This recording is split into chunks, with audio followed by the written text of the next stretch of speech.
Buenas tardes, excelentísimos e ilustrísimos damas y caballeros de la maestranza, coronel, señoras y señores. Concluimos hoy nuestro 11º ciclo de conferencias que bajo el título Europa en crisis hemos querido ofrecer con una visión global del entorno internacional y con el ánimo de que interese por la trascendencia que ello conlleva en nuestras vidas diarias. Hemos transcurrido en este ciclo desde una visión global del mundo, con la brillante conferencia del embajador de España, don Jorge Dezcayar de Mazarredo, bajo el título ¿A dónde va el mundo?, a la visión de una Europa, de un futuro próximo de la Europa, con una profunda conferencia del eurodiputado por el Parlamento Europeo, el valenciano don Esteban González Pons, con su análisis de la reconfiguración de Europa tras el Brexit. De ambas se puede decir lo mejor de una conferencia, que nos han provocado que nos hagamos muchas preguntas sobre el futuro y nos abran interrogantes. Hoy nos acompañará el profesor de Derecho Comunitario y Derecho Europeo de la Competencia, don Rafael Ripoll Navarro, con su ponencia España en la agenda europea y global.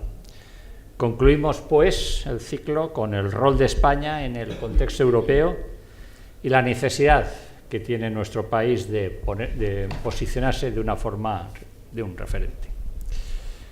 Doy, pues, paso a nuestro coordinador, don Francisco Ibars Castelló de Castelví, historiador de arte, que de forma concisa nos presentará al ponente. Muchas gracias, Rafael. Buenas tardes a todos, maestrantes, damas maestrantes, autoridades, amigos todos. Yo tendría que corregirte, yo creo que lo esencial de una conferencia, llevo 60 años hablando, es que sea amena, o sea, que tenga ese mínimo de comunicabilidad que la hace cercana. Y hemos de decir que no solo en este ciclo, sino en los anteriores, ese ha sido un presupuesto incuestionado. Bueno, y vamos a la apertura de la última conferencia. Cuando yo era chico en el colegio alemán se suele decir que ende gut alles gut, es decir, lo que termina bien, bien acaba, ¿no? Entonces pienso que en la conferencia de hoy tenemos al conferenciante y tenemos el tema suficientemente cerrado y hilvanado para esperar una brillante clausura, que si no es broche de oro, al menos sea seguro imperdible, ¿eh? Por lo tanto hay que presumirlo. En cuanto al conferenciante, yo tendría que decir un par de cosas de cierto interés. En primer lugar, es joven, ha tenido la coquetería de no poner su edad en el currículum, pero dejémoslo pasar, es pecado venial, ¿no? Y después es un personaje que, pese a ser joven, tiene un impecable currículum europeísta. Es decir, es jurista de formación, profesor universitario y saturado de responsabilidades públicas, lo ha sido todo en el contexto europeo y en el equivalente español del contexto europeo. Por ser, y me hace gracia escrutar los currículas de la gente, porque siempre ves el perfil que cada cual incluso se autoatribuye. Y he visto un dato que me ha fascinado, que era cónsul honorario de Suecia. Yo conocí en los años 50 al cónsul honorario en Valencia de Suecia y era un cargo muy importante por la situación del país. Bueno, a mí me interesa subrayar el hilo. ¿No se oye bien? Sí. El hilo directo, formación, responsabilidades. Yo lo he tratado cuando tenía una responsabilidad cultural aquí en Valencia, que era cómplice de inauguraciones, incluso cuando vino la señora, cuando vino la reina, tuvimos recuerdo con gran cordialidad su presencia, su calor y sobre todo su desdramatización, porque siempre en la política se viven tensiones explícitas y calladas, ¿no? Entonces siempre lo mirabas y veías un gesto cómplice y optimista. Me interesaba subrayar esta vertiente jurista y después me interesa subrayar otro argumento que es fundamental. El curso empezó titulándose Europa en crisis y yo solo espero que no termine, ¿verdad?, convirtiéndose en una premonición de una Europa en quiebra que de alguna manera se medio adivina lamentablemente. La temperatura de ignición europea es ascendente, ¿verdad? Y los motivos de inquietud se multiplican por n, es decir, que la situación hoy me inquietaba a mí no la eterna fisura catalana, que no es una llaga que tendremos que llevar con moderada dignidad, sino la propia situación italiana, que es francamente, a mi modo de ver, más inquietante por el coté contagioso. Entonces yo pienso que si uno piensa en la idea de Europa forjada por los padres fundadores, con la ilusión de las dos posguerras, no olvidemos que España ha tenido medio siglo de oro. Este último ha sido medio siglo de oro, y el que no lo vea es porque está ciego o porque tiene legañas ideológicas. Pero para quien no tenga ninguna de esas carencias, eso es una realidad. Cuando Europa y España, no digamos, salían de dos tremendas guerras en 30 años, con millones y millones de muertos, en una sociedad que era la cuna de la civilización. Y eso fue una seria advertencia. Consecuencia primera de aquellos miedos fue la conjura que concluyó en la Unión Europea y este sentido ultranacional de ordenar la gobernanza que dicen hoy, ¿verdad? Entonces me hace gracia que personajes como nuestro conferenciante, educado en la democracia, ¿verdad? Con responsabilidades iniciales, con conciencia y con perspicacia en el debate político europeo. Yo lo he entendido siempre, lo he visto siempre cuando lo invitamos a colaborar aquí. Me recuerda mucho a otro valenciano que tuvo mucha iniciativa política, cultural, europea en aquellos años, que es Vidal Beneito, ¿verdad? Vidal Beneito, gran amigo y valenciano de Carcaixent, también hay que decirlo todo. Bueno, pues me hace gracia porque lo importante era que estos cargos de índole nuestra se convertían en el faro, ¿verdad? Casi el periscopio de apreciación de los vientos europeos y el sistema regulador desde nuestra comunidad.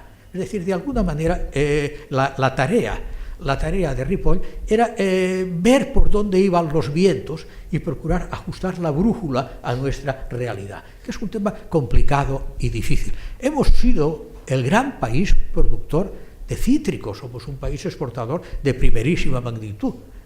Y sin embargo, hoy las competencias extrañas, la pluralidad del mundo, la tremenda incógnita de la globalización y la inmigración están obligándonos a rectificar serenamente.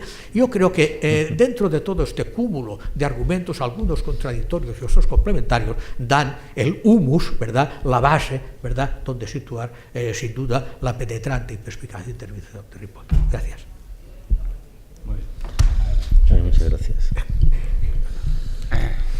Teniente de hermano mayor, caballeros y damas maestrantes, autoridades, amigos todos. Teniente de hermano mayor, en primer lugar, muchas gracias por esta invitación a vuestra casa, que desde el primer momento, sabes, acogí con gran satisfacción. Y si me lo permites, por alusiones, querido Francisco, al que efectivamente conozco hace muchos años, he tenido el privilegio de compartir con él momentos importantes y profundos en el ámbito de la política valenciana, de la política cultural, del que él es, y no yo, una absoluta referencia. En todo caso, Francisco, gracias. Y en cuanto a la edad, por eso decía el derecho de las alusiones, casi que me acojo, digo yo, no sé por qué no está, pero casi que me acojo al moderno derecho de igualdad, y si no se dice el de las mujeres, pues, ¿verdad?, el de las damas tampoco. Vamos a empezar hoy, exactamente. Bueno, pues muchas gracias, buenas noches. Hablando, entre otros, con Rafa Puigmoltó y con Juan Valero, el propio teniente de hermano mayor ha hecho alusión a cómo se había conformado el ciclo este año.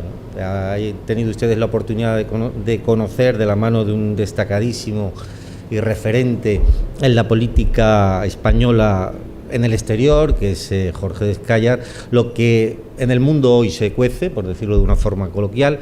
Han tenido la oportunidad también de conocer de la mano de Esteban, buen amigo, lo que hoy sucede y está aconteciendo en las calderas europeas y por lo tanto acontece y tiene una repercusión importante con respecto a España.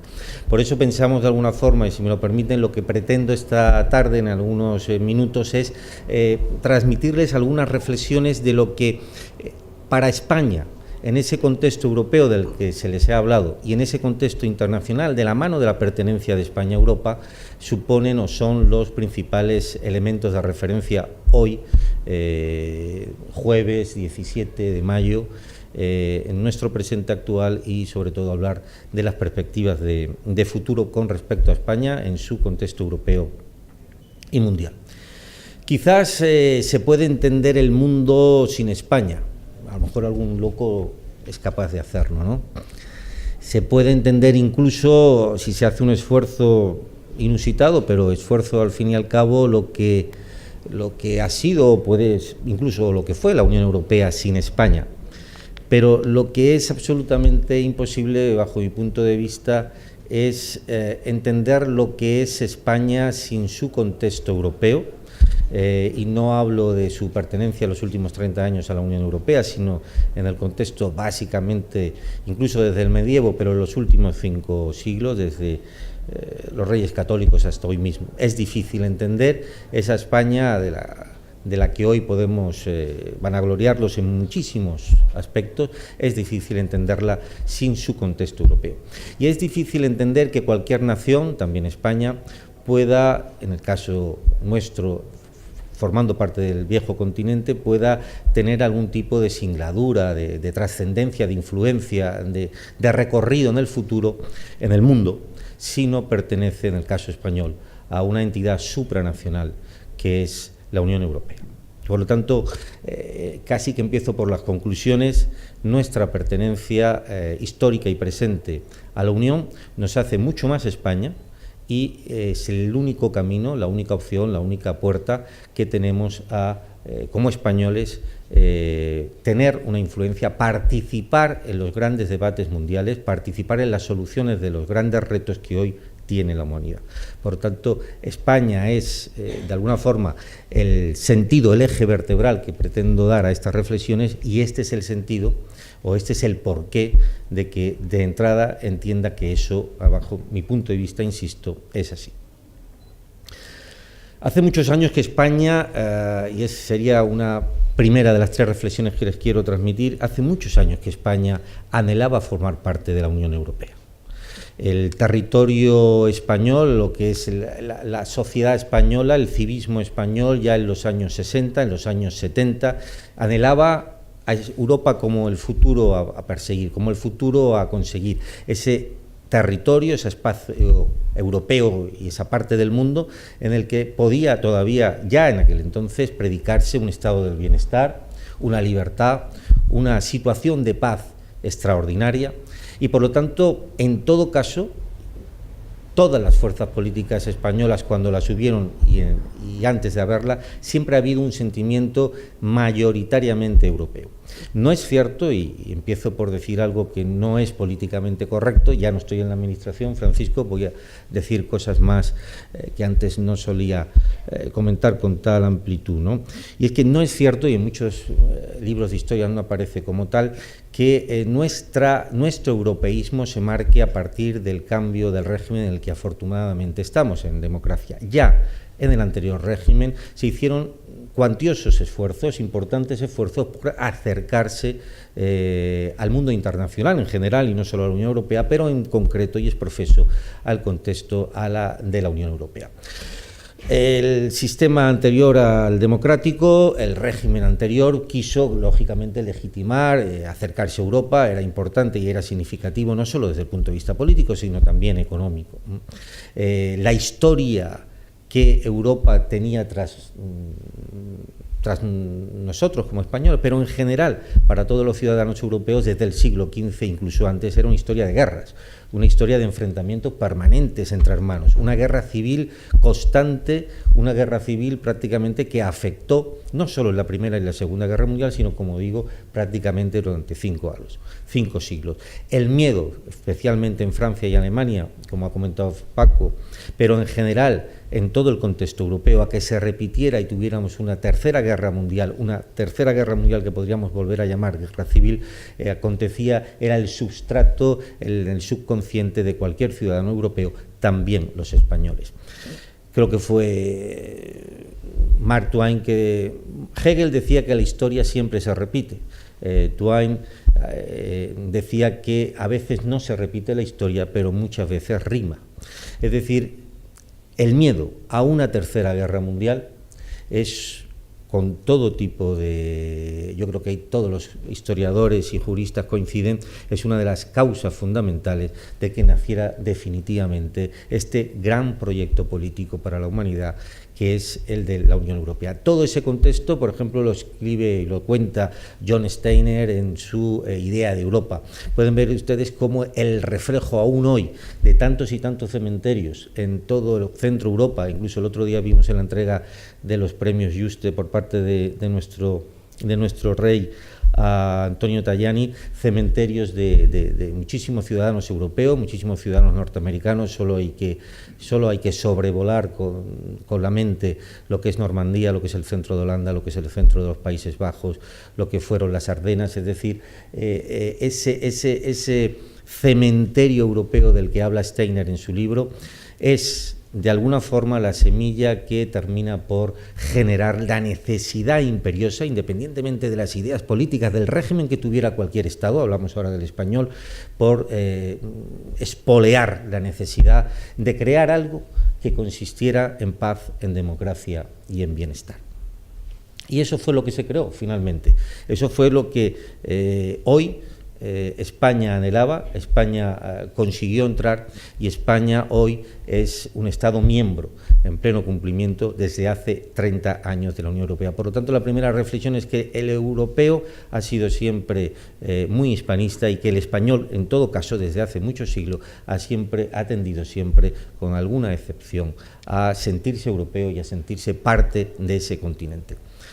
Me viene ahora a la memoria un artículo, se recordarán ustedes, un artículo de nuestro expresidente Calvo Sotelo, en contestación a otro artículo de Solé Tura, exministro también de nuestro gobierno español, en el que en el primero Solé Tura se atribuía el éxito de la transición española e incluso el europeísmo de los españoles a la acción de un determinado partido, de alguno de los partidos, en este caso de la izquierda, ¿no? Calvo Sotelo le contesta también un artículo en el mismo periódico en aquel entonces, diciéndole algo así como: hombre, no, la historia, le dijo textualmente, la historia no se corta como una barra de pan. Lo que quiero decirles es que, igual que el éxito de la transición no es de uno ni de otro, sino de la ciudadanía española, el europeísmo y la vocación por Europa trasciende a los regímenes políticos. Se intentó ya ingresar en la Unión Europea, se evitó por parte de las instituciones y las autoridades europeas porque no se entendía conforme a los principios fundamentales de la Unión, que son la democracia y la libertad, y el régimen en aquel entonces no concurría en esas circunstancias en el régimen anterior a la democracia. Pero sí decirles que la historia ni empezó ayer ni empezó antes de ayer. Esta es la primera reflexión que les quería hacer llegar, porque creo que es necesario que sepamos que en nuestro pasado siempre hemos sido europeístas y siempre hemos creído y hemos tenido esta vocación. Como digo, ahora ya son 30 años de España en la Unión. Es una historia de éxito absoluto. En estos 30 años España ha doblado su Producto Interior Bruto. España tenía una media aproximadamente del 72-73% del Producto Interior Bruto en los años 80 y pico, finales de los 80, hemos subido más de 20 puntos, estamos prácticamente en 96-97% relativo al Producto Interior Bruto con respecto a la media comunitaria. Los porcentajes de incentivos a partir de los fondos estructurales, del Fondo de Cohesión, etcétera, que han inyectado en nuestros aeropuertos, en nuestras carreteras, en nuestras grandes infraestructuras, han generado, junto con el esfuerzo de los españoles, un país muy distinto que, en gran medida, gracias a haberse acogido dentro de este contexto, ha podido superar y crear absolutamente un estado también dentro de esta parte del sur de Europa de bienestar equiparable al que prácticamente tenían nuestros conciudadanos europeos antes de que España entrara. Miren, la Comunidad Valenciana en aquel entonces, en la época, por poner, como decía el teniente de Hermano Mayor, un referente lo más cercano posible a los que estamos hoy aquí esta tarde sentados, la Comunidad Valenciana formaba parte del pelotón, por decirlo así, de las regiones menos desarrolladas, aunque nos parezca mentira. Se llamaban en aquel entonces, tengo por aquí algún también europeísta entendido que me corregirá, se llamaban las regiones Objetivo 1, porque el principal objetivo era recuperar ese tipo de regiones. Hoy, Comunidad Valenciana y prácticamente todo el país, España menos alguna excepción, forma parte de las regiones más competitivas o de las regiones en trance, en transición, phasing out, phasing in, son nombres complejos, pero en definitiva superado todas ellas por lo que se llama efecto natural prácticamente y encontrándonos prácticamente en la media alta de la renta media comunitaria. Por lo tanto, a pesar de que recientemente escribía, creo que con acierto, un exministro socialista español, algo así como que en España hay muchos más beneficiarios de la Unión Europea que partidarios de ella. Todos conocemos, como, en cierto modo como autocrítica, cuál es el carácter de los españoles, ¿no?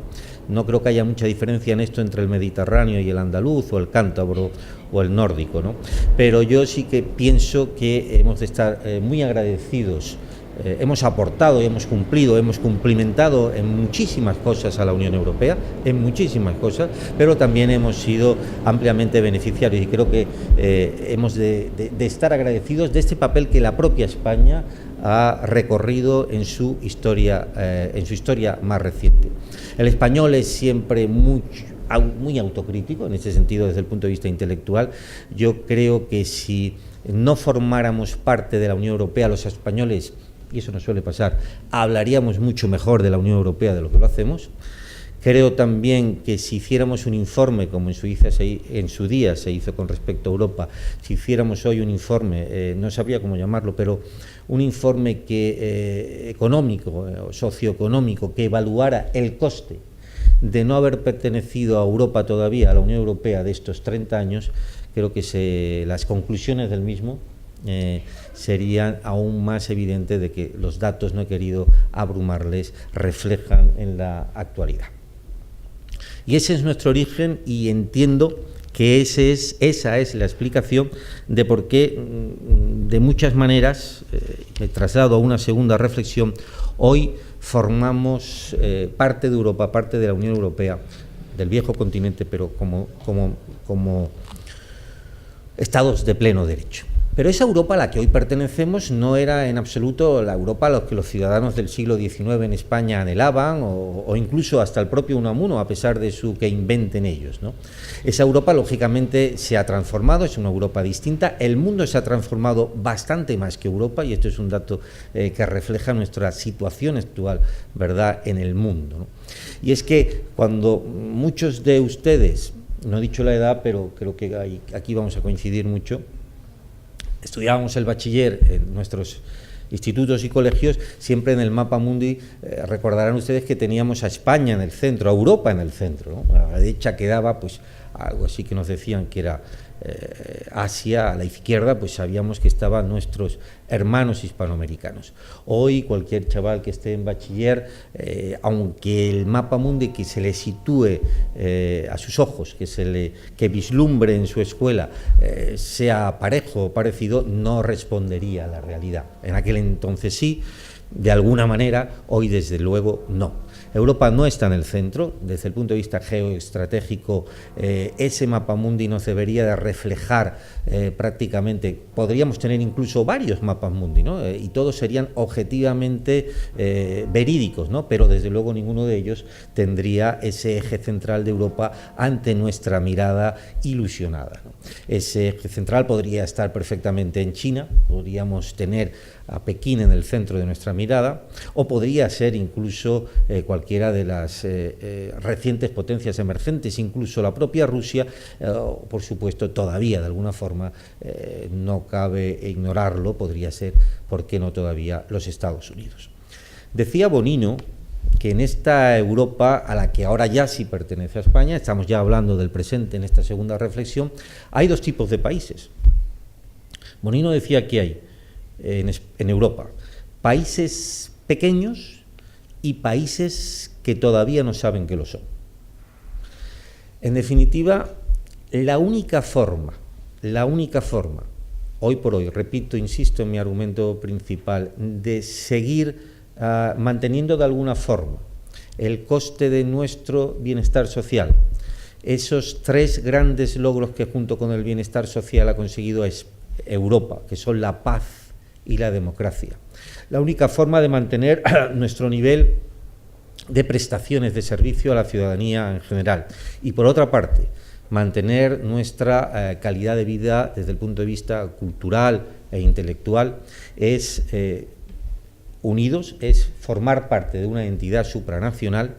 La única manera, en definitiva, de dar respuesta, de formar parte de la respuesta, de tener alguna opción de que en los grandes debates mundiales tuviera España, tuviera incluso Francia, tuviera incluso Italia, alguna opción de formar parte de ellos, de ser interlocutor de los mismos, de ser preguntado al respecto del cambio climático, del terrorismo, de la seguridad internacional, es como entidad supranacional. Ni siquiera Francia o Alemania son hoy contrapartes, interlocutores válidos de potencias como Rusia, de potencias como Estados Unidos, como China y de algunas otras emergentes. Por lo tanto, aunque uno no fuere un convencido desde el punto de vista humanista, como pasa en mi caso, sí quisiera hacerles ver que es nuestra única alternativa y que, bien por amor, bien por pragmatismo, es nuestra indispensable puerta para formar parte del mundo. Esos grandes problemas que Europa tiene hoy, a los que ha de enfrentarse, solo tienen una manera de solucionarse. Miren, Anthony Giddens, aquel gran ideólogo, aquel gran estratega, que fue el que creó la tercera vía, mano derecha de Tony Blair, él pensaba ya hace muchos años, en una carta abierta que escribió en el 2002-2003 aproximadamente, y él pensaba siempre que si el rey, y decía y expresaba textualmente, ¿no? si mal no recuerdo, que el Reino Unido, Europa en general, pero el Reino Unido no tendría ninguna opción de conformar una opinión con respecto al mundo, ni siquiera mantener su estatus de bienestar fuera de lo que es el contexto de una entidad supranacional como es la Unión Europea. El propio Anthony Giddens, es decir, estábamos hablando de referentes británicos, ahora haremos alguna alusión más al respecto. En definitiva, ONU calcula que en el año 2050 prácticamente ninguna o una potencia europea estará entre las primeras 10 potencias desde el punto de vista económico del mundo. Son datos que nos llevan a la conclusión, por lo menos es mi punto de vista, de que Europa es nuestra oportunidad, de que Europa es nuestra situación más ventajosa. Estoy hablando siempre, cuando digo nuestra, para los españoles, para España. Miren ustedes, otra serie de problemas que Europa tiene en este momento, como verán, no hay ningún Estado prácticamente con capacidad dentro de la Unión Europea de solucionarlos. ¿Qué pasa en los Balcanes? ¿Qué está pasando en los Balcanes? Bajo mi punto de vista es un problema que no se ha sabido solucionar nunca, no se ha podido solucionar nunca. Hay un libro precioso de Josep Palau que se llama El espejismo yugoslavo, que les recomiendo. Él dice siempre, o él escribe en ese texto, que los Balcanes son una zona de Europa que ha generado mucha más historia de la que han sabido consumir. Y hoy, creo que ha sido hoy, ayer, ¿no?, el presidente Rajoy ha dejado Sofía con antelación al resto de los primeros ministros, no sé si era ayer o hoy, por el no reconocimiento a Kosovo. Todavía subsisten estos problemas. He visitado todos estos países, nada más acabar el último conflicto bélico que tuvieron entre ellos, y realmente el único antídoto que han encontrado es su ingreso progresivo y permanente a la Unión Europea. No ha habido nuevo conflicto bélico entre ellos en la medida que han formado parte de la Unión Europea. No sigue habiendo un conflicto incluso entre los que ya forman parte de la Unión Europea y los que resta por incorporarse. Sigue habiendo tensiones diplomáticas, sigue habiendo tensiones de otro tipo, ¿no? Pero no hemos vuelto a la conflagración, no hemos vuelto a la guerra. Esto nos parece pues algo casi elemental. A mis alumnos en la facultad les insisto, porque para ellos es casi algo desconocido, incluso el término guerra en términos o en el contexto europeo. Pero, en definitiva, no hay país en la Unión que pueda enfrentarse a una solución en los Balcanes, y es un problema europeo más que mundial, de forma unilateral, ni Alemania siquiera, ni por supuesto Francia, en ninguno de los contextos. Los problemas que tiene hoy la Unión, solo, incluso los propios, solo cabe afrontarlos desde esta entidad supranacional, desde este contexto supranacional. ¿Qué decir del populismo que recorre las fronteras europeas? No hace falta hablar de populismo y nacionalismo en España. Tenemos un problema muy importante en Cataluña. También tenemos un problema de nacionalismo en otras comunidades españolas y no solo en Cataluña. El populismo ha recorrido y ha estado a punto de desbordar, y esto me hubiera preocupado muchísimo más que el Brexit si las elecciones, el resultado de las elecciones en Francia hubiera sido distinto al que ha sido. Me hubiera preocupado también, tanto más que el Brexit, bajo mi punto de vista mucho más, si el resultado en las elecciones alemanas recientes hubiera sido otro. Todavía me preocupa cuál va a ser la respuesta de la coalición alemana a los problemas de Europa y a la fortaleza de Europa en el resto del mundo. En definitiva, el afrontar el ingreso o no de Turquía, el afrontar problemas como el de seguridad, no caben, no están. Es imposible atenderlos desde el unitarismo, desde una sola perspectiva, desde una sola potencia. Es absolutamente inabarcable. Hoy, tanto Europa como el mundo generan una serie de retos que solo desde el punto de vista, en cuanto a los europeos, solo desde el punto de vista supranacional, y en cuanto a los retos mundiales, solo desde el punto de vista como españoles dentro del contexto europeo, podemos hacer frente a los mismos. Esta es, en definitiva, la razón por la que, como les decía, bien porque Europa es, qué duda cabe, entre los muchos hijos que tuvo el humanismo, los hijos que tuvo el Renacimiento, que tuvo la Ilustración, desperdigados por los 5 continentes, creo, si me lo permiten, que Europa es el principal heredero. Bien por esa cultura común. Decía Ortega que Europa es el único continente con contenido.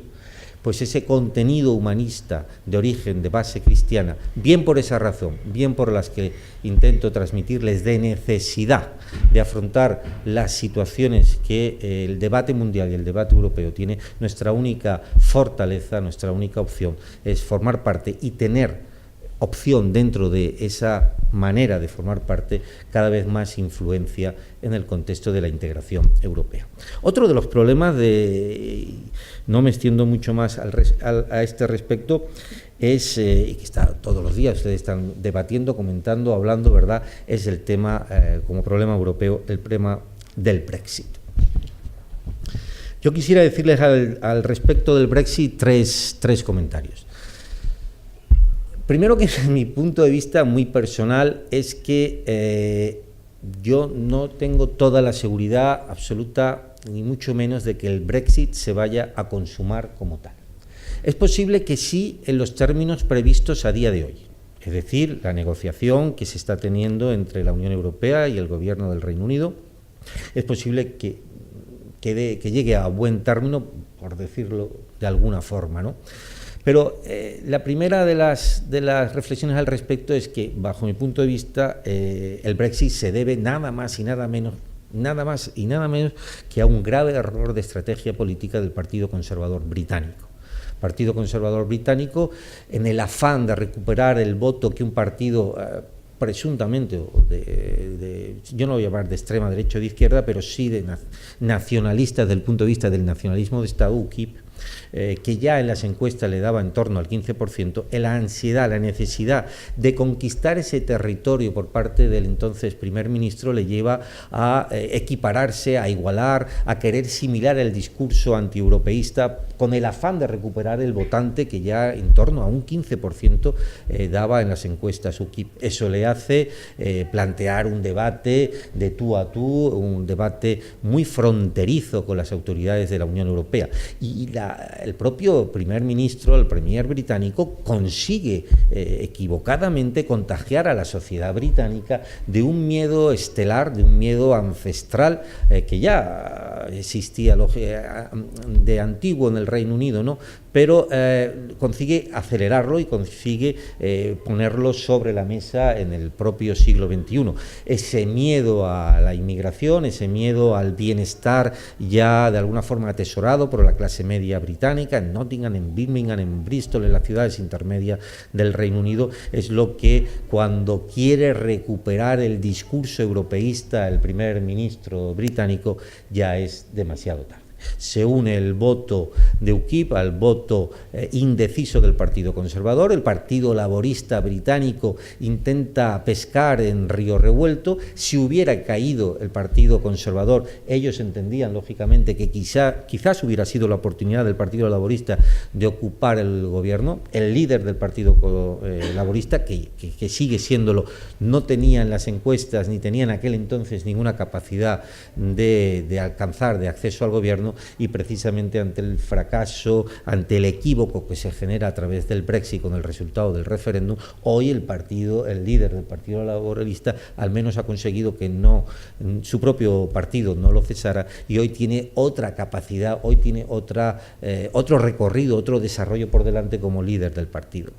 Bajo mi punto de vista, solo y exclusivamente por este error garrafal político del partido británico, hay mucha sustancia, hay mucho que comentar de ese sustrato de isla histórico. Churchill decía: Inglaterra no tiene amigos ni enemigos, solo intereses de Estado. Eso subsiste y ha vivido y es histórico, por supuesto, durante siglos en el Reino Unido. Pero hay ocasiones, ¿verdad?, que a través de los medios, de campañas, consigues trasladar el subconsciente del individuo hasta el voto en la urna.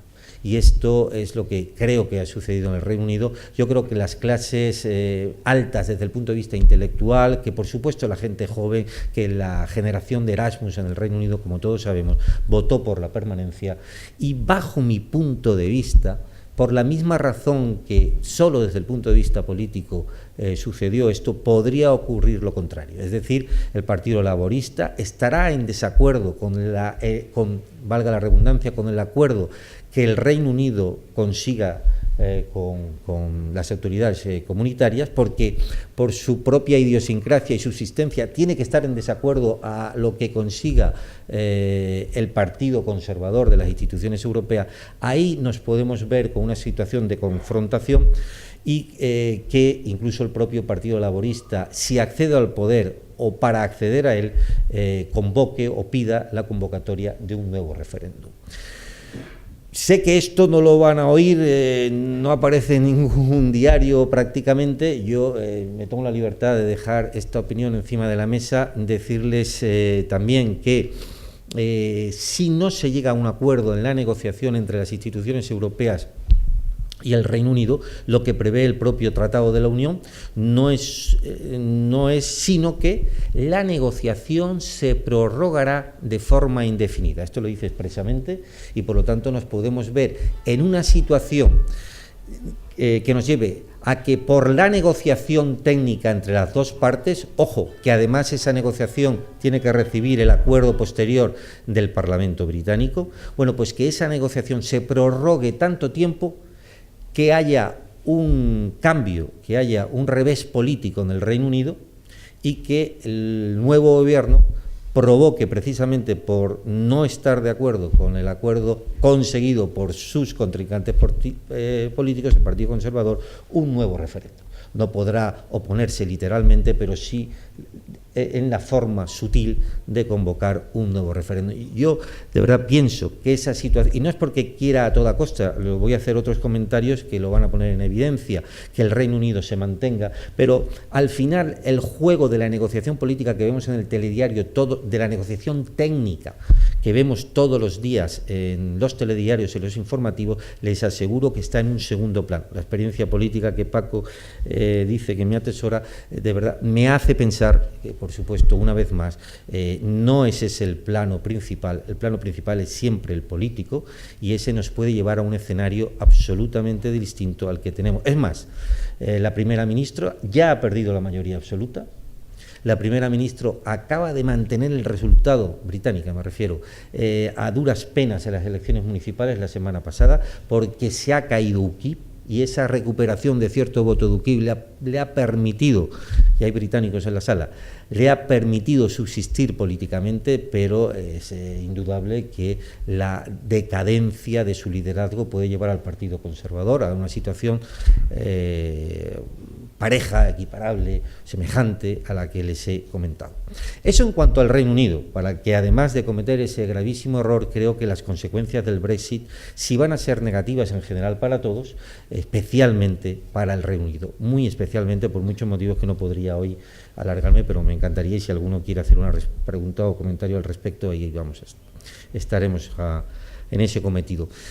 Pero hoy para Europa y para España, pues miren, voy a decirles algo, lo pienso ya, noto en mí mismo mucha libertad después de estar fuera de la administración. Yo creo que, vamos a ver cómo lo puedo decir sin que parezca demasiado poco ortodoxo. Creo que la presidencia del presidente Trump de los Estados Unidos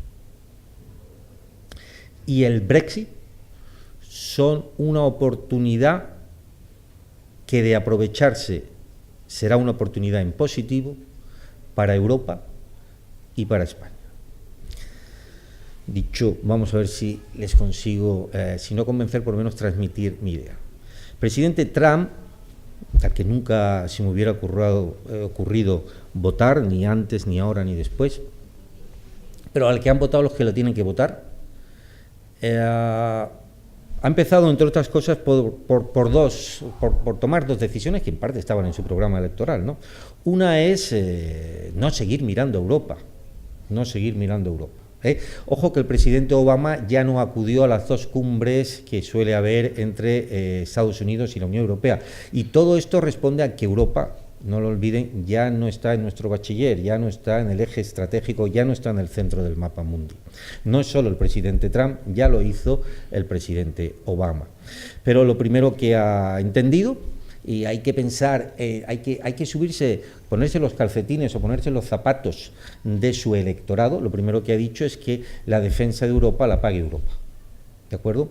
Esto ha sido una actitud que solo fue combatida por el general de Gaulle en los inicios de los años 50, el único que pensó que Europa tenía que tener su propia defensa para ser independiente, para no depender de terceras potencias. Recuerdan ustedes que cuando acaba la Segunda Guerra Mundial, si no es por el interés estratégico y humano de los Estados Unidos de poner en marcha el Plan Marshall, de ayudarnos y sobre todo de desembarcar en Normandía, y no para pasar un rato de playa, no hubiéramos seguramente terminado con esa Segunda Guerra Mundial, o hubiera terminado de otra manera. Pues de Gaulle pensó que esto no podía volver a pasar, que no podíamos volver a depender de una potencia tercera, Europa, una potencia fuera del contexto europeo, y sí propuso continuamente la creación de una defensa europea. Nunca se consiguió.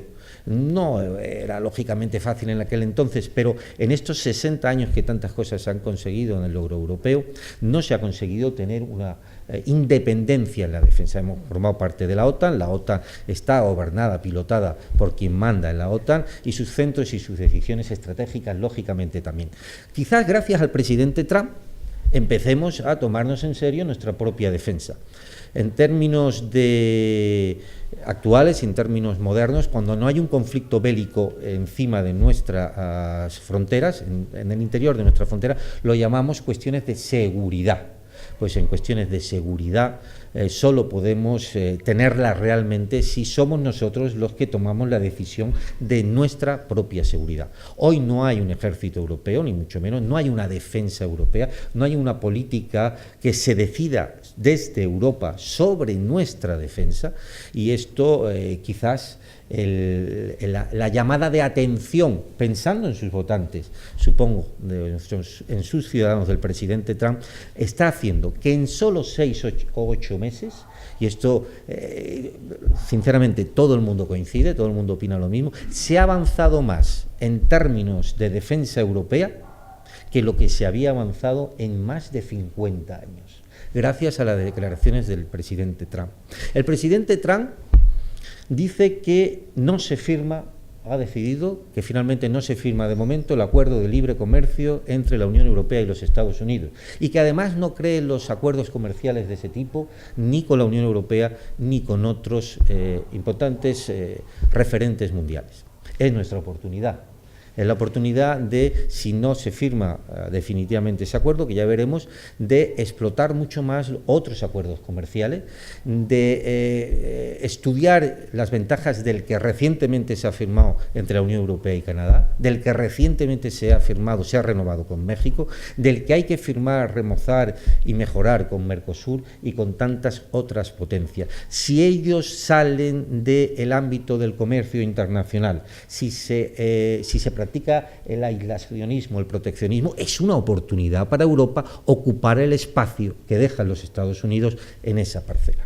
Por eso digo que el presidente Trump, en algunas de sus decisiones, creo que genera oportunidades que, en el caso de ser aprovechadas, terminarán siendo oportunidades positivas, aunque aparentemente no lo sean. Brexit es la gran oportunidad histórica de España. Yo sé que no coincido también en este asunto. No digo que el Brexit no sea, en primera instancia, algo, vamos a resumir de forma simplista, como algo negativo, ¿de acuerdo?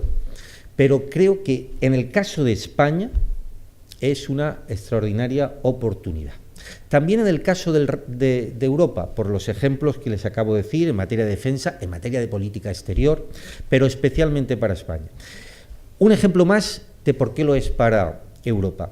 Imagínense ustedes, yo creo que cualquier ejemplo nos podría ser válido, ¿no? Estamos volando en un vuelo transoceánico, como es el de estos 60 años de construcción europea, un vuelo largo, un vuelo que tiene ya su velocidad de crucero, ¿verdad?, pero en el que nos encontramos siempre en la cabina de mando, no en el pasaje, en la cabina de mando, un contrario al vuelo, alguien que continuamente pone trabas, obstáculos e impide de alguna forma que se consolide el vuelo y que, por supuesto, mejore la calidad del mismo. Y ese ha sido siempre el Reino Unido, legítimamente, no estoy diciendo nada en contra de nadie, pero ha sido su criterio e inteligentemente han sabido utilizarlo.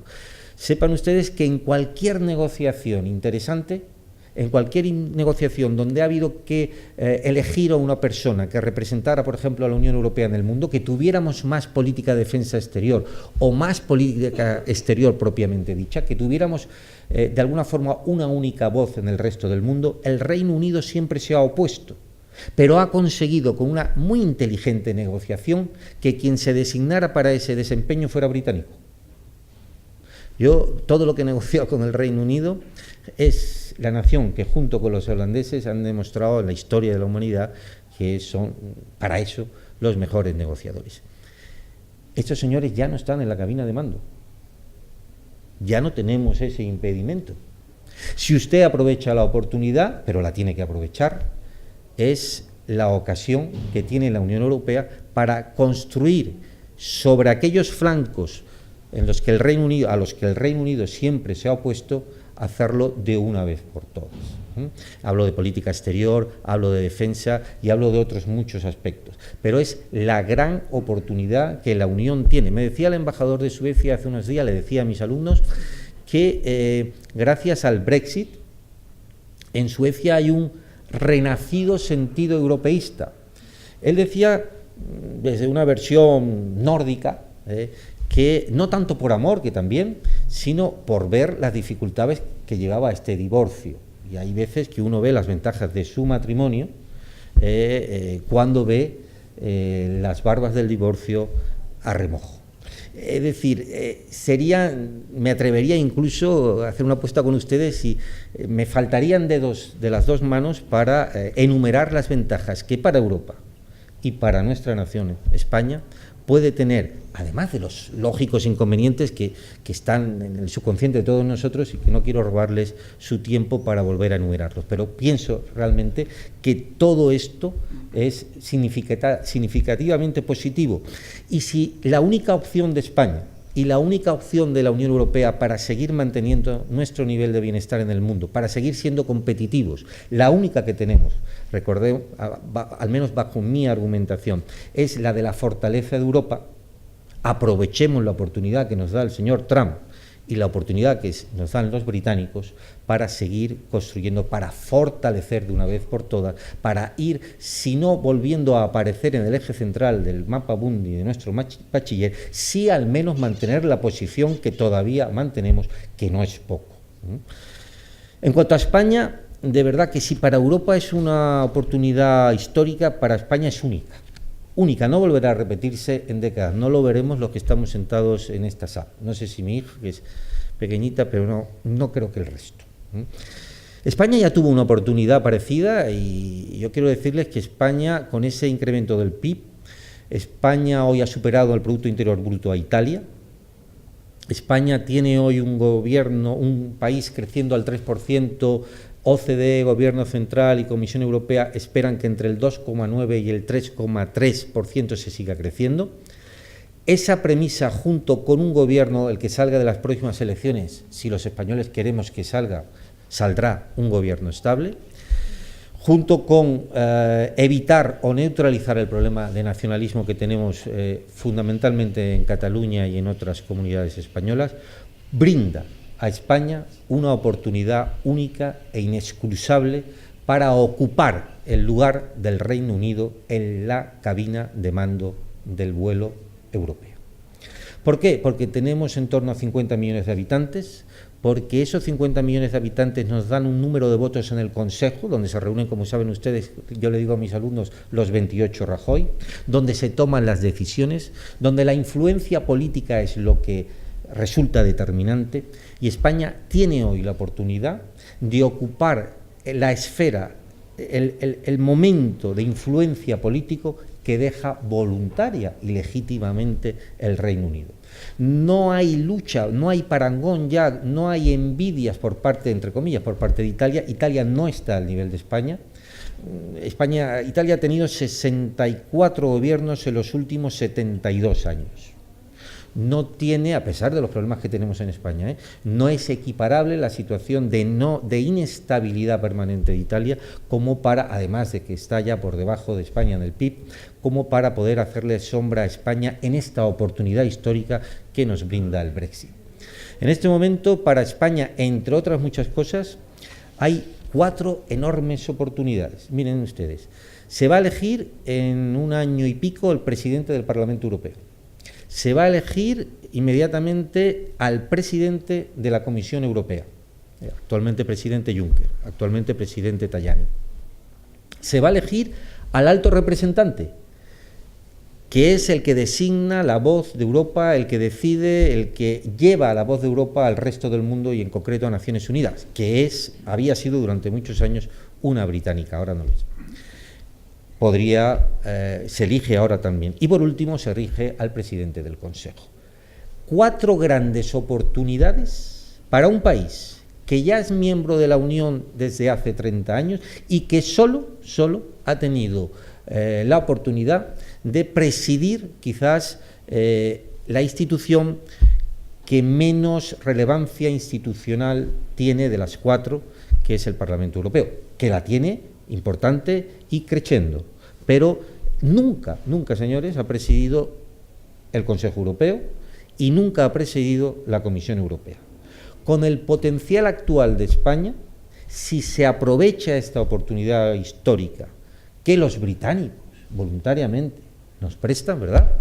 España tiene, y no volverá a pasar, Italia crecerá, Habrá a lo mejor otras coyunturas en otras potencias intermedias europeas, que puede ser incluso la misma Polonia. Podría reingresar o no salir nunca el Reino Unido, y esto es, el Reino Unido no lo permitiría ni lo autorizaría nunca, el paso adelante de España, y por lo tanto se puede escapar esta oportunidad extraordinaria que España tiene. Estoy hablando de decisiones que se van a tomar dentro de un año, no es el futuro prometedor de las vanguardias filosóficas de una era venidera, no, son decisiones que a partir de junio del año que viene se tienen que tomar y se van a tomar en apenas unos meses, y España podría perfectamente tener a su alcance esa influencia política que le permita. Ojo que España ya tuvo una extraordinaria influencia política en la época de la presidencia del presidente Aznar.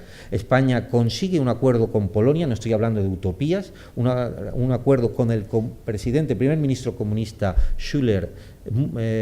Müller, polaco, que entabló una gran amistad con el presidente Aznar, y ahí se consigue un número de votos suficientes en el Consejo como para ocupar, junto con Polonia, eso sí, esa posición de influencia política. No se ratificó el tratado porque España cambia de gobierno, pasa legítimamente también a José Luis Rodríguez Zapatero, y aquello se entiende que no es conveniente, se toman otras decisiones, insisto, legítimamente tomadas, pero España perdió aquella oportunidad que su influencia, su bienestar, la sombra que se hacía políticamente en todo el contexto europeo y de la Unión en particular, le habían incluso permitido, pero no se ratificó el acuerdo que prácticamente equiparaba a Polonia y España en número de votos a las grandes potencias, incluido el Reino Unido.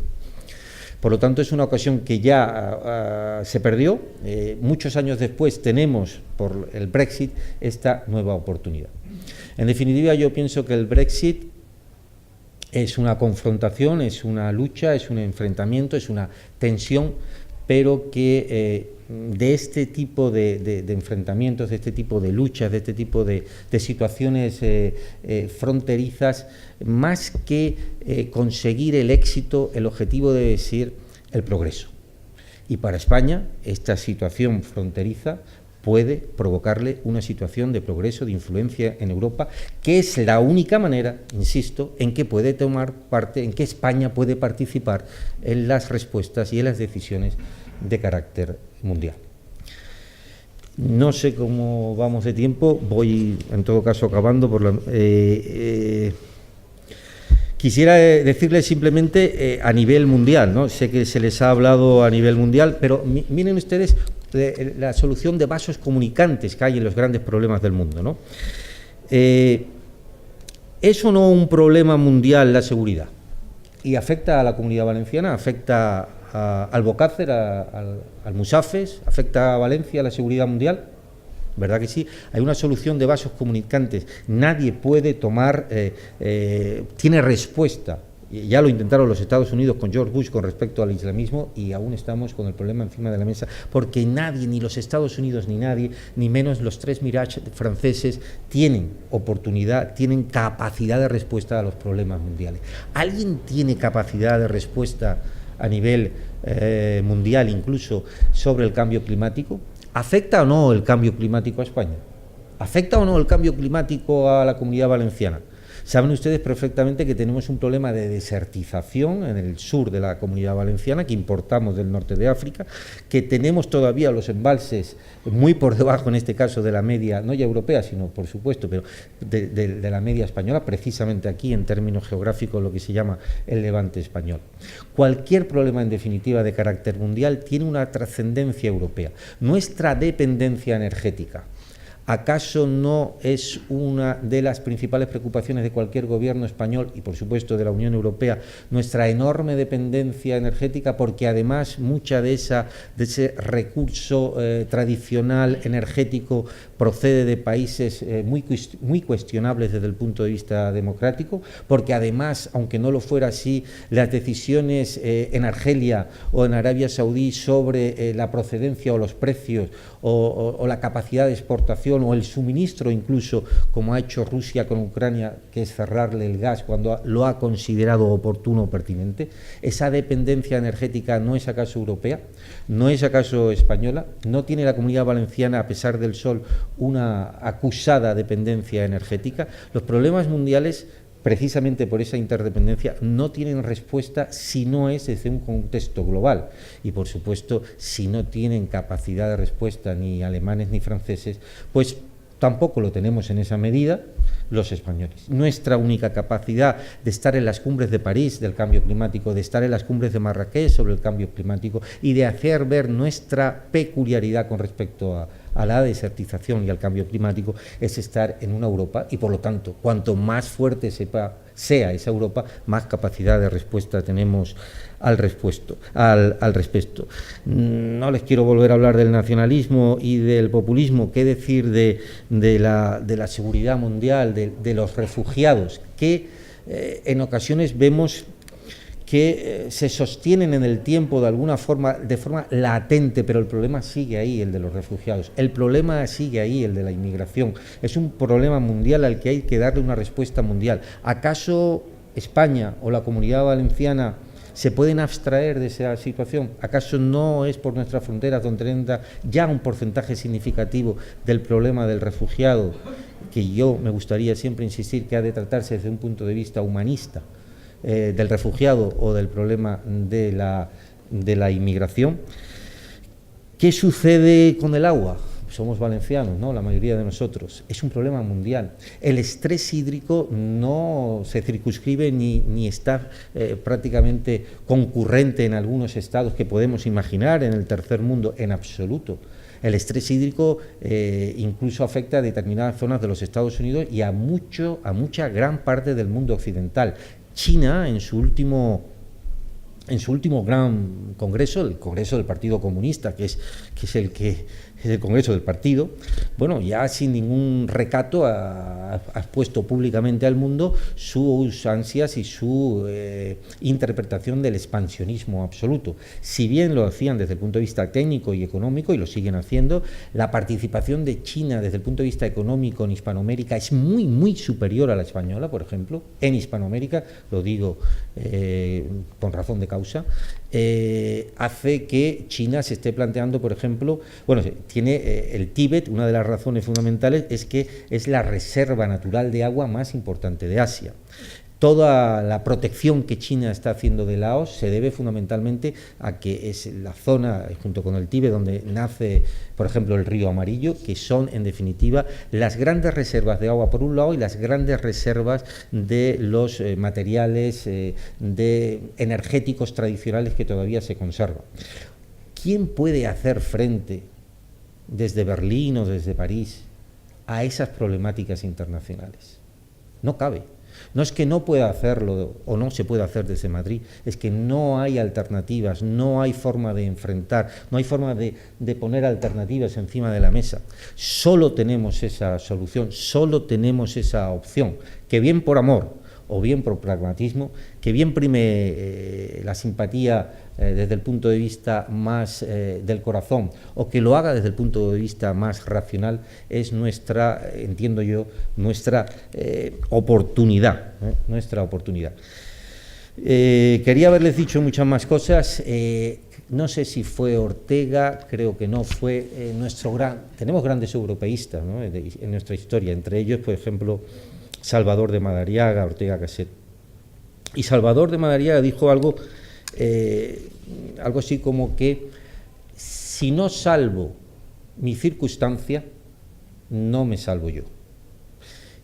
Pienso que para España su circunstancia hoy es Europa. Gracias.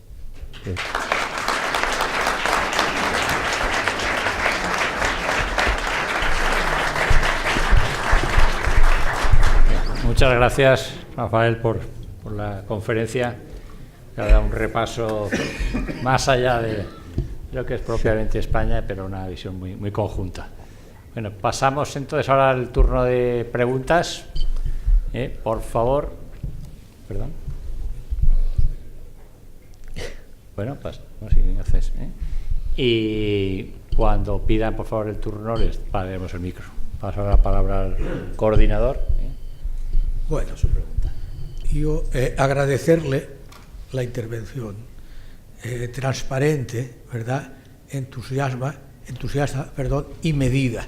Y además, y es lo importante, optimista, ¿verdad? Optimista, que en estos tiempos grises no deja de ser una plusvalía importante.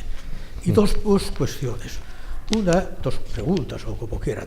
Una de estricta incidencia histórica.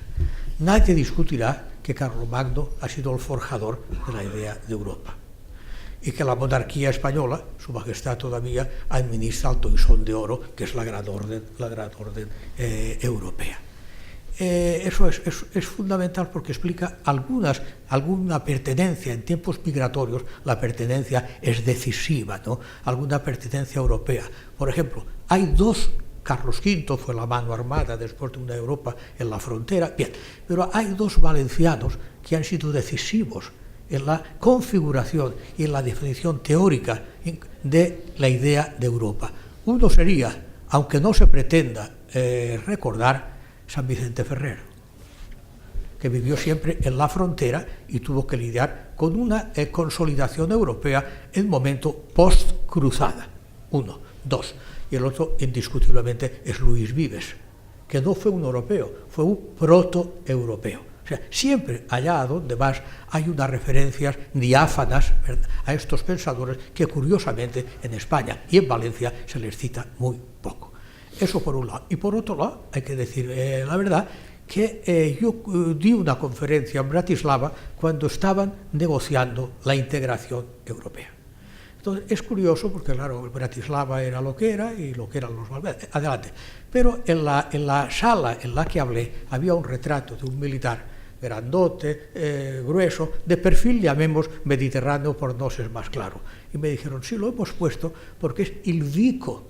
Il Vico era el general y después virrey en la época gloriosa de la expansión española, que era el sobrino, si no me equivoco, del embajador Vic, que había tenido una participación decisiva en la resolución, en la reordenación moderna de la idea de Europa. Es decir, que de alguna manera Valencia y España han tenido un protagonismo importante, por un lado. Y por otro lado, es verdad, y ahí va mi argumento, lo hablaremos con tranquilidad cuando quieras. Yo discrepo totalmente de esta lectura tuya tan optimista del Brexit, porque simplemente llevo 30 años de contribuyente británico y modestamente algo puedo decir. Solo dos cosas: a mí me han subido los impuestos de un 21 al 56 y aún no está consolidado. Uno. Dos, 260.000 profesionales españoles han pedido la salida del mundo británico.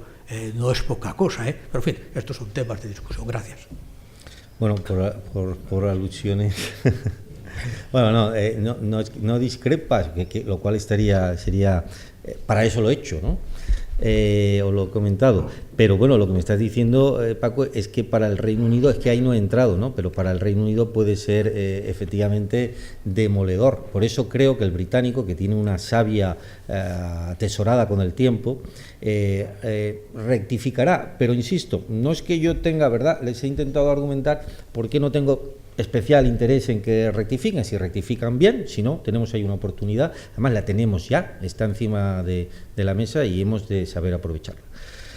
En cuanto a lo que has comentado, bueno, claro, por supuesto sería delicioso poder tener otra conversación no podría yo sostenerla quizás, pero sí como aficionado, al respecto de Luis Vives, ¿no?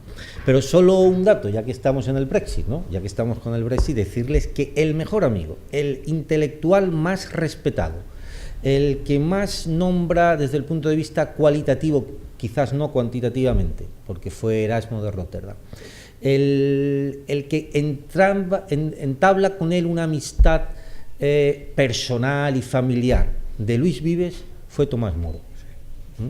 Y hemos tenido ocasión de disfrutar la relación. Ha nacido un libro hace poco con base en Valencia sobre la relación entre Luis Vives y Tomás Moro. Él llega a educar, a ser preceptor de las hijas de Enrique VIII por la amistad que tenía con Luis Vives. Es Tomás Moro el que le hace preceptor de de las hijas de Enrique VIII, e incluso llega a vivir en su casa de Chelsea, que es donde él se aloja, hasta el punto de que cuando esa amistad aún subsistía absolutamente, pero cuando se empieza la persecución a Tomás Moro, empieza la persecución en lo que llamamos hoy Reino Unido también a Luis Vives. Luis Vives sale por pies en polvorosa y tiene que volver a España, a Amberes, a Bélgica, porque también tenía su contencioso entre su familia y la Inquisición en España, y por lo tanto él era tal la amistad que tenía con Tomás Moro que cuando empieza a perseguírsele al gran pensador cristiano Tomás, él tiene que salir del Reino Unido. O sea que tenemos mucho. Yo creo que Tomás Moro, por supuesto Luis Vives, que era un protoeuropeo, como decía, pero Tomás Moro se hubiera escandalizado con el Brexit. Un comentario mínimo sobre Tomás Moro. Hablamos al lado del patriarca, y ustedes saben que el libro de anotaciones, el breviario de Tomás Moro, está en el patriarca. Era íntimo amigo por correspondencia de San Juan de Ribera, y cuando distribuyeron los bienes, el libro de cabecera del que estaba escribiendo hasta que le cortaron la cabeza está en el patriarca, con un añadido fundamental, que la Cámara de los Lores peregrina, envía un lord cada 2 años para que rinda homenaje al breviario aquel. Y es curiosísimo porque la última vez, me decía el rector, le pidieron besar el libro. Dijo, hombre, besar el libro, un libro que de esta situación pues no es del caso, porque pretendían ver si estarían dispuestos, propiedad del patriarca, a venderlo. Por el amor de Dios. Pero miren si el vínculo es cercano al lugar en el que llamamos y es entrañable, ¿verdad? Nada más, un inciso. Gracias. Intervenciones, por favor. ¿Alguna pregunta? Un momentito. Muchas gracias por tu conferencia. Gracias. Ha sido espléndida, muy detallada, muy precisa. Pero gracias. A pesar del optimismo que en el fondo tenemos que compartir todos si queremos mirar adelante, pero de todas maneras hay ciertas nebulosas. Ya lo creo. Y a veces muy profundas. Por ejemplo, ese querer estar incardinados en Europa como una necesidad única, o única para podernos salvar de una manera eficiente, puede tropezar con el hecho de que Europa se vaya al garete, cosa que no descartaríamos si analizamos lo que está pasando en Italia en este momento, que puede que no llegue al final a lo que se han propuesto, pero ya hay un borrador en ese sentido, en Holanda, en Hungría, en Polonia. Entonces, hay una maniobra populista generalizada en toda Europa. Hay populistas en Alemania que a veces se unen con la extrema derecha y son populistas de extrema derecha y populistas de extrema izquierda. Los hay en España. Y entonces a mí eso me lleva a una reflexión también de, ¿realmente va a prosperar la unidad de Europa o se va a resquebrajar totalmente? Y la crisis será, como ha dicho antes. A mí me gustaría hacerle una precisión en general.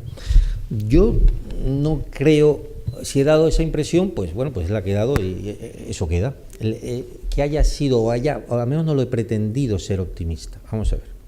Si usted me preguntara, ¿cree que Europa va a aprovechar esa oportunidad que le brinda el Brexit y Trump? ¿Cree usted, Rafael, que esa oportunidad que el Brexit le brinda a España va a saber aprovecharla?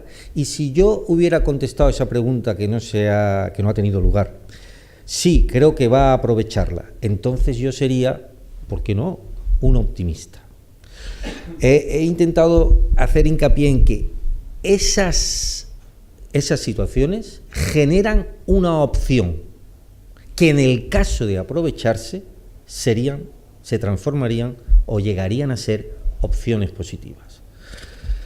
Aunque no lo he puesto en el currículum, soy joven, en el sentido de decir que sí, pienso que no he visto la guerra, no he sufrido la guerra, pero he visto muchas cosas y por lo tanto la respuesta, y desde muchos puntos de vista, la respuesta a esas dos preguntas es la que nos llevaría a ser o no optimista.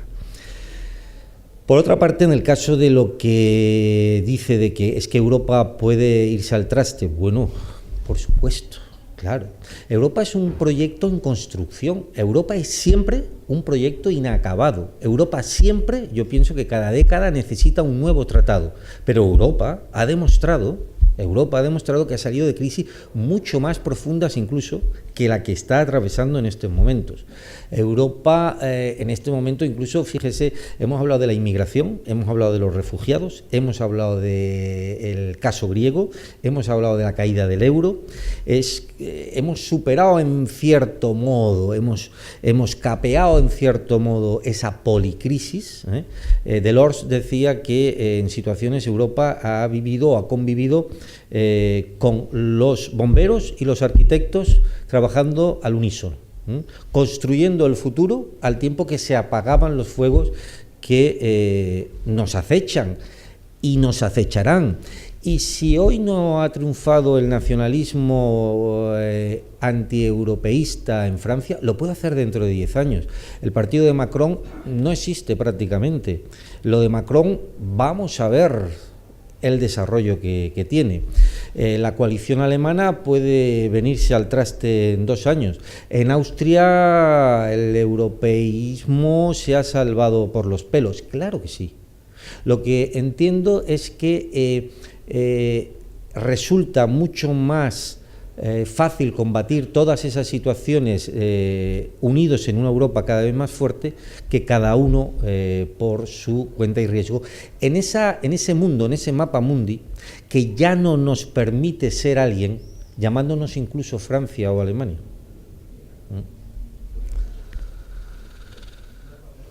¿Más cosas? Si me permite, perdón, si se me permite, le haría una segunda cuestión. En cuanto a que hemos de defendernos, europeos, nos hemos de defender por nosotros mismos. No se le oye. Sí. En cuanto a que los europeos nos hemos de defender nosotros mismos, yo lo comparto totalmente. Pero también los mismos aires populistas y los vientos que están soplando se inclinan por lo contrario. Y la prueba es que los ejércitos en este momento, las fuerzas armadas de los países de Europa, sí, están reducidas a una mínima expresión, sí, empezando por España. Entonces, ¿va a ser Europa capaz de rearmarse? Ahí viene la pregunta del optimista, ¿no? ¿Usted qué hubiera hecho si desde la Segunda Guerra Mundial, en el que las decisiones eran prácticamente las francesas, ¿no? Porque Alemania estaba en la situación que estaba después del nazismo, ¿no? ¿Usted qué hubiera hecho si alguien le permite recuperar su libertad en el territorio europeo y que a partir de la recuperación de la libertad le dicen, mire, y además yo ahora le voy a subvencionar la recuperación económica con el llamado Plan Marshall y además se va a integrar usted en un plan de seguridad internacional con un llamado Frente Atlántico que nos va a permitir, según el criterio estadounidense, neutralizar el avance del comunismo y obstaculizar cualquier tipo de conducta como tuvieron los partidos comunistas en los años 50 y 60, que no después, ojo, que no después cuando llegó el eurocomunismo, financiados por la Rusia de Stalin.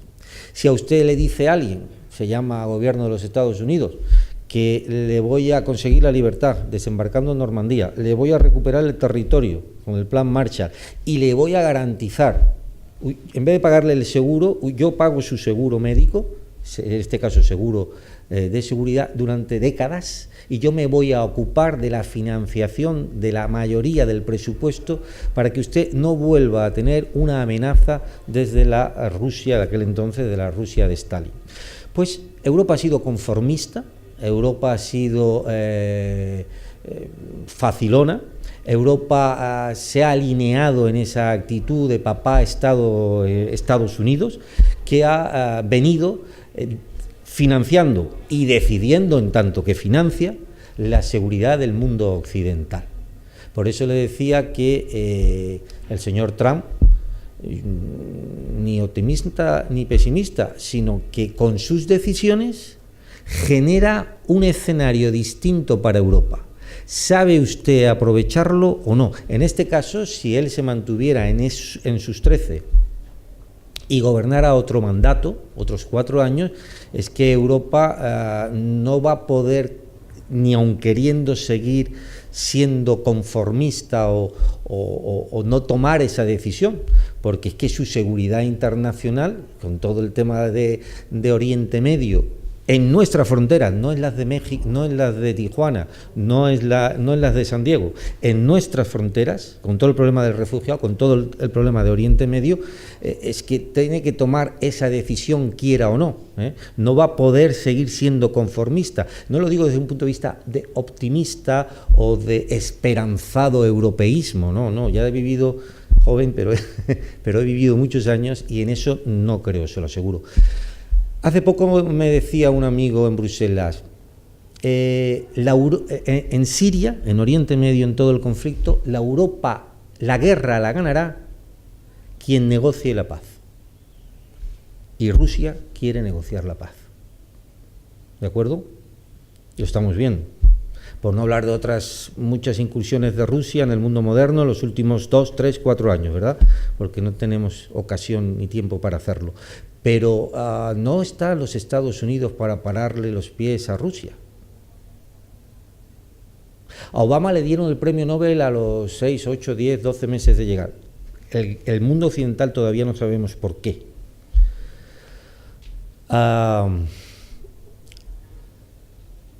¿Habría que darle el premio Nobel al señor Trump si consigue el acuerdo nuclear con Corea del Norte? ¿De verdad creemos que Europa puede abstraerse de todo esto y seguir esperando que los Estados Unidos sigan pagando tu seguro médico? Pues este señor ha dicho que no. Yo no lo hubiera votado ni ahora, ni después, ni mañana. Ojo, son cosas distintas. Pero sitúa a Europa en un escenario distinto. Tome usted la decisión pertinente. Pero ya no cabe mirar a ninguna otra parte.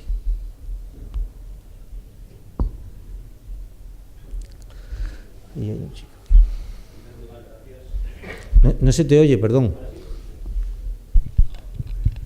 Ahora sí. Bueno, en primer lugar, gracias, Rafael, por la clara explicación. Yo, francamente, también soy optimista, incluso puede ser que quizás hasta más que tú. Pero creo que se cumple el dicho de que Dios escribe recto con renglones torcidos y puede ser una oportunidad también el Brexit. De la misma forma que, aunque fue un hecho desastroso, el cisma y la creación de la Iglesia anglicana para Europa, no solo para Tomás Moro por la muerte que le supuso, aunque también la canonización posterior, pero este hecho fue en principio malo, pero después positivo. Mi pregunta es, para poder aprovechar estas oportunidades que se nos pueden brindar, ¿cómo hacer frente a los problemas o trabas que a mi juicio el propio Reino Unido, igual que hizo cuando se produjo el cisma de la Iglesia, que actualmente está haciendo? En concreto, por centrar el tiro en el tema de la seguridad, pero también en la economía. Cuando España quiere asegurar, España y en conjunto de la Unión Europea, quieren asegurar su zona de seguridad, y lo quiere hacer, como es lógico, con el vecino con posibilidades más cercano, que es Rusia, y el Reino Unido zancadillea este tipo de acuerdos, ¿cómo hacer frente a este tipo de zancadillas? O acuerdos comerciales, en concreto Valencia. Valencia está siendo especialmente perjudicada, el campo en Valencia, sobre todo los cítricos, por no poder vender a Rusia, que hasta hace 10 años era uno de los principales compradores de los cítricos valencianos. ¿Esto por qué es? No solo por las sanciones de la Unión Europea, en concreto es por las trabas que el Reino Unido está poniendo. Cuando un submarino ruso quiere atracar en aguas de Valencia, en aguas de Levante, es el Reino Unido el que pone trabas a este gesto protocolario. En fin, vale. no pararía. ¿Cómo hacer frente a estos problemas? Bueno, no sé si el teniente de hermano mayor tiene habilitada la sala para otra conferencia, que lo interpreto que no. Yo recuerdo un profesor que decía, por favor, si alguien que se vaya a quedar dormido en la sesión quiere irse, que lo haga discretamente para no despertar a los que ya están dormidos. Quiero decirte que para responderte, pero mira, voy a seguir en la línea, si te parece. Vamos a ver, aquí hay que tomar prioridades y decisiones. Si es más importante seguir vendiendo a Rusia lo que fuere, también producto valenciano, lo que fuere, que de determinadas, en Rusia y en otros sitios, violentaciones de los derechos humanos, tómese esa decisión, mírese hacia otro lado y sigamos con acuerdos comerciales preferentes con Rusia y con otras terceras potencias, independientemente de que se violenten o no derechos humanos como en Turquía. La decisión la tomamos nosotros, los europeos. ¿Qué es más importante para nosotros? El humanismo cristiano que da sentido y valor. 2 de los fundadores de la Unión están en proceso de canonización, 2 de ellos.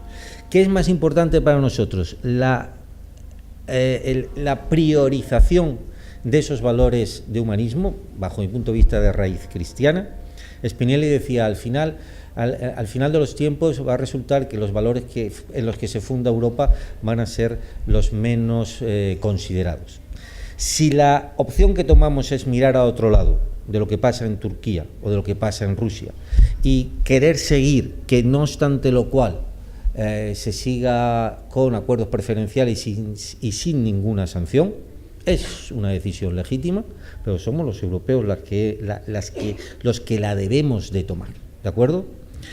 2, el tema de cómo afrontar. Mira, el otro día dijo el gobierno británico, antes de ayer, que para ellos va a ser muy difícil que con acuerdos comerciales paralelos puedan neutralizar el daño que les va a suponer la salida económica y comercial, en términos económicos y comerciales, de la Unión Europea. Eso lo está diciendo ya el actual gobierno británico, el responsable en la materia del gobierno May, que se atreve ya a decir eso. Debe haber, como os decía, mucha debilidad en ese gobierno conservador para atreverse a decirlo en Financial Times en primera plana. Sin embargo, si le das la vuelta a eso, para nosotros es una oportunidad. El Reino Unido no va a estar, imagínense, en la Unión Europea. El otro día me decían en Bruselas que los despachos norteamericanos ya quieren poner un pie en Bruselas, ya no quieren tener solo sus ojos para mirar al resto del continente desde Londres, porque Londres ya no va a estar dentro de la cabina de vuelo, de la cabina del pilotaje, del mando de la decisión, ¿de acuerdo? Y por eso empiezan a aterrizar más y de forma más numerosa los grandes despachos norteamericanos a partir de ahora en Bruselas. Bueno, ese espacio transatlántico lo debe de ocupar Europa y lo está ocupando con el reciente acuerdo con Canadá. Y España, que es la potencia más atlántica de la Unión, salvo Portugal, pero este precioso país hermano que es Portugal no tiene el peso ni económico ni político que tiene España, ¿de acuerdo? España tiene, esa es otra de las oportunidades, que no he querido extenderme antes demasiado, un peso transatlántico con respecto al oeste que no tienen el resto de potencias europeas. La renovación del acuerdo con México, la renovación y fortalecimiento de verdad con Mercosur, que es en el Centroamérica y Sudamérica, debería ser el protagonista España y defender desde ese protagonismo, con un peso muy superior en la Unión, el acuerdo con esos países del flanco atlántico, su agricultura mediterránea. Y por último, procuro llegar en la respuesta al último eslabón de tu pregunta, al cítrico de Sagunto o de Gandía. Pero tienes que tomar la decisión de querer entrar en la cabina de vuelo. Tienes que tener el suficiente valor político y arrojo institucional para tomar esa decisión. Porque la oportunidad la tienes. Quiero decirte que en los acuerdos comerciales que Europa y España dentro de Europa puede ir proliferando, incluso el que se pueda recuperar con Estados Unidos, Europa tiene una oportunidad de neutralizar a medio plazo el daño económico importante, significativo y en primera instancia grave que tiene la salida del Reino Unido.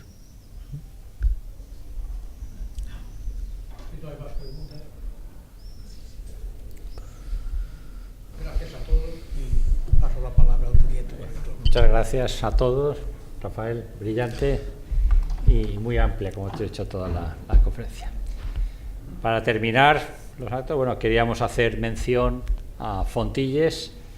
Estamos en estas conferencias dando voz a organizaciones benéficas con las que contribuimos y nos han acompañado en las dos conferencias anteriores, hoy también están aquí abajo, y queríamos reconocerles el valioso trabajo que están desarrollando y animarles que entre todos pues contribuyamos a su causa. También quería trasladarles que este fin de semana pasado ha tenido lugar la reunión anual de las 5 Reales Maestranzas, la de Ronda, la de Sevilla, la de Granada, la de Valencia y Zaragoza, siguiendo el mandato que en su día recibimos de nuestro hermano mayor, Su Alteza Real, don Juan de Borbón y Battenberg, conde de Barcelona. Y los tenientes hemos remitido a nuestro hermano mayor, Su Majestad el Rey Felipe VI, un escrito que, en esencia, querría compartir con todos vosotros. Y dice en una parte: mediante este documento queremos haceros llegar nuestro más firme deseo de apoyo y lealtad, así como el reconocimiento y gratitud por la inmensa labor que vuestra Majestad viene realizando al servicio de España y de los españoles. Las Reales Maestranzas, que nacieron para servir a la corona en la defensa de España, quieren renovar con este acto el pleito de homenaje a vuestra Majestad y tradicional en nuestras maestranzas. Bien, nada, muchas gracias a todos. Les esperamos el próximo año en nuestra casa para seguro iniciar un nuevo ciclo. Muchas gracias y buenas noches.